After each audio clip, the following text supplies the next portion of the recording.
నమస్తే, welcome to study point. మనతో పాటు ఉన్నారు IAS majors academy director major Srinivas గారు. నమస్తే శ్రీనివాస్ గారు. నమస్తే madam, I'm very good. Sir, BEd course ఐఐటీలో చేయొచ్చు అని అంటున్నారు. అది ఎలా సాధ్యమవుతుందో ఒకసారి ఎక్స్ప్లెయిన్ చేస్తారా? యా, ఇప్పటివరకు కూడా ఐఐటి కానీ ఎన్ఐటి కానీ అంటే మనకి కేవలం ఇంజనీరింగ్ అనేటువంటి ఉద్దేశం మాత్రమే ఉంది. తల్లిదండ్రుల్లో కూడా ఒక ముఖ్యమైనటువంటి అపోహ ఏంటి అంటే ఉద్యోగాలు లేదా చదువు అంటే కేవలం ఐఐటి మాత్రమే, అందులోనూ ఇంజనీరింగ్ మాత్రమే అనేటువంటి అపోహ ఒకటి ఉన్నది. అయితే మంచి వరంగా చెప్పాలంటే సాటిస్ఫాక్షన్ ఇచ్చేటువంటి కెరీరు, అలాగే చాలా కీలకమైనటువంటి కెరీర్ ఏంటంటే టీచర్ వృత్తి. టీచర్ వృత్తిలో బీఈడి క్వాలిఫికేషన్ ఇస్ కంపల్సరీ. ఇప్పుడు బీఈడి అనేటువంటిది 2 years కోర్స్ అయిపోయింది. అందరూ కూడా బీఏ తర్వాత లేకపోతే బీఎస్సీ తర్వాత వేరియస్ సబ్జెక్ట్స్లో వాళ్ళు బీఈడి ఎగ్జామ్స్ రాస్తున్నారు. రాసిన తర్వాత లక్షల మంది పోటీ పడేటువంటి ఆ యొక్క టెట్ ఉద్యోగాలకి టెట్ ఎగ్జామినేషన్ కానీ డిఎస్సి ఎగ్జామినేషన్ కానీ రాస్తే కేవలం వేలలో వాళ్ళకి ఉద్యోగాలు వస్తున్నాయండి. మరి చాలా కాంపిటీషన్ చాలా టఫ్ అయిపోయింది. అయితే దీన్ని డిగ్రీ స్థాయి నుంచి కూడా ప్లాన్ చేసుకునే విధంగా బిఎస్సి విత్ బీఈడి, దీన్ని ఇంటిగ్రేటెడ్ కోర్స్ అంటారు. ఇంటిగ్రేటెడ్ బీఈడి కోర్స్ అనేటువంటిది ఐఐటిలో ప్రారంభించారండి. అంటే ఇప్పుడు సాధారణమైనటువంటి బీఈడి కాలేజీల్లోనూ, గవర్నమెంట్ కాలేజీల్లోనూ, ప్రైవేట్ కాలేజీల్లోనూ బీఈడి చేయడం వేరు, ఒక ఐఐటిలో బిఎస్సి బీఈడి చేయడం అనేటువంటిది వేరండి. చాలా అత్యున్నతమైనటువంటి స్థాయి. ఒక రకంగా ఇంజనీరింగ్ చదివినటువంటి వాళ్ళు ఐఐటి విత్ ఇంజనీరింగ్ ఎంత కీలకమో, ఇక్కడ ఐఐటిలో బిఎస్సి బీఈడి చేయడం అనేటువంటిది అంతే కీలకం. ఇది 4 సంవత్సరాల కోర్సు కింద ఈ సంవత్సరం నుంచి ప్రవేశపెట్టారండి. ఈ సంవత్సరం నుంచి 4 years కోర్సు. అంటే ఇటు BSc and BEd integrated course కింద ఇటు బిఎస్సి డిగ్రీ వస్తుంది, బీఈడి డిగ్రీ వస్తుంది. 4 సంవత్సరాల్లో పూర్తి చేసేస్తారండి. దీన్ని ఇంటిగ్రేటెడ్ టీచర్ ఎడ్యుకేషన్ ప్రోగ్రామ్ అని చెప్పేసి దీన్ని ఇంటిగ్రేటెడ్ ప్రోగ్రామ్గా 4 సంవత్సరాల ప్రోగ్రామ్గా దీన్ని ప్రారంభించారు అన్నమాట. వీళ్ళకి అవార్డు చేసేటువంటి డిగ్రీ ఏదంటే బిఎస్సి బీఈడి. ఓకే, మరి ఎంట్రన్స్ టెస్ట్ దగ్గరికి వచ్చేసరికి ఎంట్రన్స్ టెస్ట్ ఎలా రాయాలి అంటే, ఇప్పుడు జాన్యువరి నెల నెక్స్ట్ మంత్ మీరు ఎంప్లాయ్మెంట్ న్యూస్ అనేటువంటిది చాలా రెగ్యులర్గా చూడాలి, న్యూస్ పేపర్ రెగ్యులర్గా చూడాలి. అందులో త్వరలో నోటిఫికేషన్ అనేటువంటి రిలీజ్ కాబోతుందండి. ఫిబ్రవరిలో నోటిఫికేషన్ రిలీజ్ కాబోతుంది. అందు గురించి ఈ వీడియో చేస్తున్నాం. ఫిబ్రవరిలో మీకు కామన్ ఎంట్రన్స్ టెస్ట్ కోసం నేషనల్ కామన్ ఎంట్రన్స్ టెస్ట్ ఎన్సిఈటి అనేటువంటిది, ఐఐటి జేఈ అనేటువంటిది ఏ విధంగా వాళ్ళకి ఇంజనీరింగ్ వాళ్ళకు ఉంటుందో వీళ్ళకి NCET test, national common entrance test అనేటువంటిది కండక్ట్ చేస్తారు. జాతీయ స్థాయిలో కండక్ట్ చేయబడుతుంది. కండక్ట్ చేసిన తర్వాత వీళ్ళకి అక్కడ ఐఐటీల్లోనూ ఎన్ఐటీల్లోనూ BSc integrated BEd course, BSc with BEd కోర్సులోకి 4 సంవత్సరాల కోర్సుకి వాళ్ళకి సీట్లు ఇస్తారండి. మరి ఎలాంటి ఐఐటీలో ఏ ఐఐటీల్లో దీనికి అవకాశాలు ఉన్నాయంటే IIT Kharagpur, IIT Bhubaneswar, IIT Jodhpur, IIT Ropar, ఈ 4 ఐఐటీల్లోనూ కూడా మనకి ఈ యొక్క BSc with BEd course offer చేస్తున్నారు. ఎంట్రన్స్ టెస్ట్ ఏమో ఎన్సిఈటి రాయాలి. అలాగే దీంతోపాటు నేషనల్ ఇన్స్టిట్యూట్ ఆఫ్ టెక్నాలజీస్ ఎన్ఐటీలు వరంగల్, మన తెలంగాణలో ఉన్నటువంటి వరంగల్, కాలికట్, పుదుచ్చేరి, త్రిపుర, జలంధర్, ఈ 5 ఎన్ఐటీల్లో కూడా బిఎస్సి విత్ బీఈడి అనేటువంటిది ఆఫర్ చేస్తున్నారు. ఒకవేళ ఎవరైనా సరే టీచర్ కెరీర్లో పేరెంట్స్ ఎవరైనా సరే తమ పిల్లల్ని టీచర్లుగా మార్చాలన్నా, అంటే కేవలం ఇంజనీరింగ్ మాత్రమే కాదు, ఇటు బీఈడి కోర్స్ చేయడం ద్వారా కూడా వాళ్ళకి ఉద్యోగాలు డెఫినెట్గా వస్తాయి.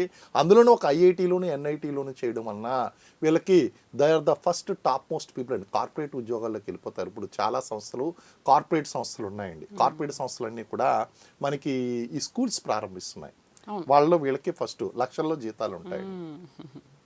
ఆగాఖాన్ ఫౌండేషన్ తెలుసు మీకు, ఆగాఖాన్ ఫౌండేషను, లేకపోతే రిలయన్స్ ఫౌండేషను, వీళ్ళకి సంబంధించినటువంటి స్కూల్స్ ఉన్నాయండి. మహీంద్రా ఎడ్యుకేషనల్ ఫౌండేషన్ సెంటర్స్, వీళ్ళందరూ కూడా మహీంద్రా యూనివర్సిటీ, బిర్లా, వీళ్ళకి సంబంధించినవి.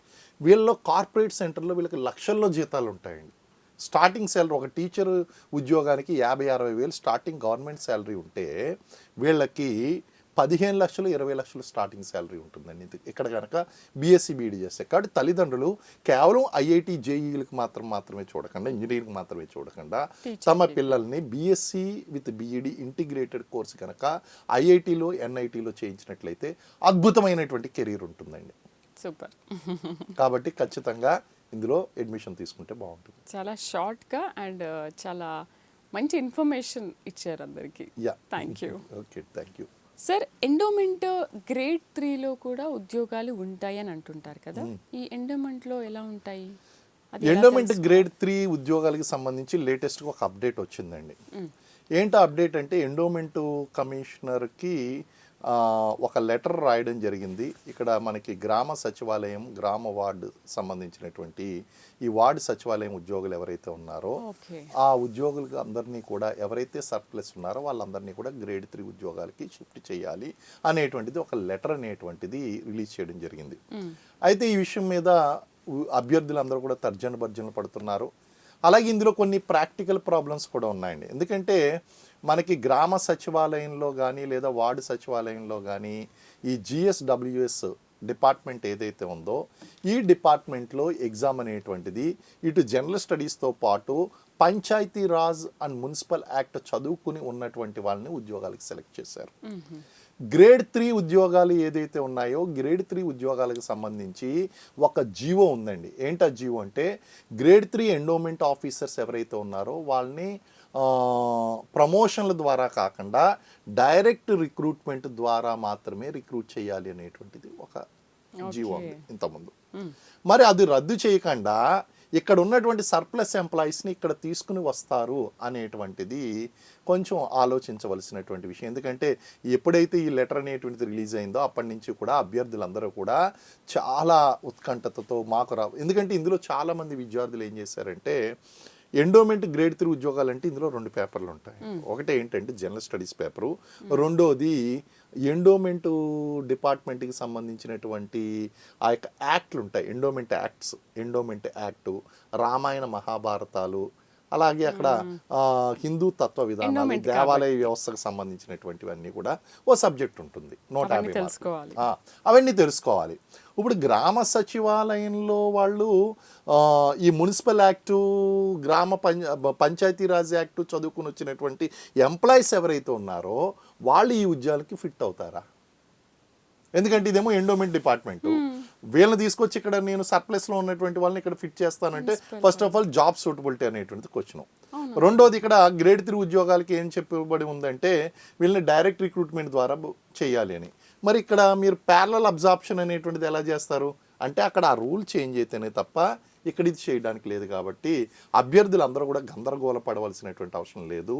ఎందుకంటే ఆ లెటర్ అనేటువంటిది రద్దన్న అవ్వాలి, లేదా ఈ ఎండోమెంట్ ఉద్యోగాలు ఏదైతే ఉన్నాయో ఆ ఎండోమెంట్ ఉద్యోగాలకు సంబంధించినటువంటి జీవో డైరెక్ట్గా రిక్రూట్ చేయాలనేటువంటి జీవో రద్దన్నా చేయాలి. ఈ 2 పనులు జరగకుండా ఇది జరగదు. కాబట్టి ఇప్పటికే చాలామంది నిరుద్యోగ సోదరులు ఏం చేశారంటే అటు మంత్రుల్ని వెళ్ళి ఎండోమెంట్ డిపార్ట్మెంట్ సంబంధించినటువంటి మంత్రి గారిని కలవడం, అలాగే లోకేష్ బాబు గారిని కలవడానికి ప్రయత్నించడం, ఇలా ప్రయత్నాలు చేస్తూ ఉన్నారు. వాళ్ళకి సంబంధించినటువంటి రిప్రజెంటేషన్లు కూడా ఇస్తున్నారు.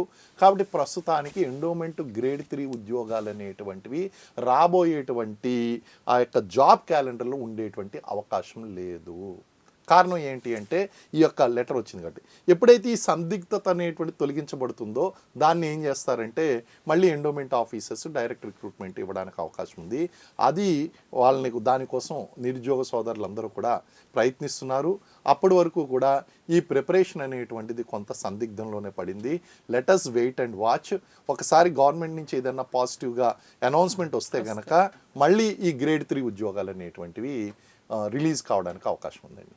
Right sir, thank you very much. అసలు నాకైతే ఇంకా వినాలని అనిపిస్తుంది. Really it's very good interview video. Thank you very much. Thank you అండి. Thank you. ఇది వాళ్ళ స్టడీ పాయింట్. మరొక అంశంతో మళ్ళీ కలుద్దాం. నమస్తే.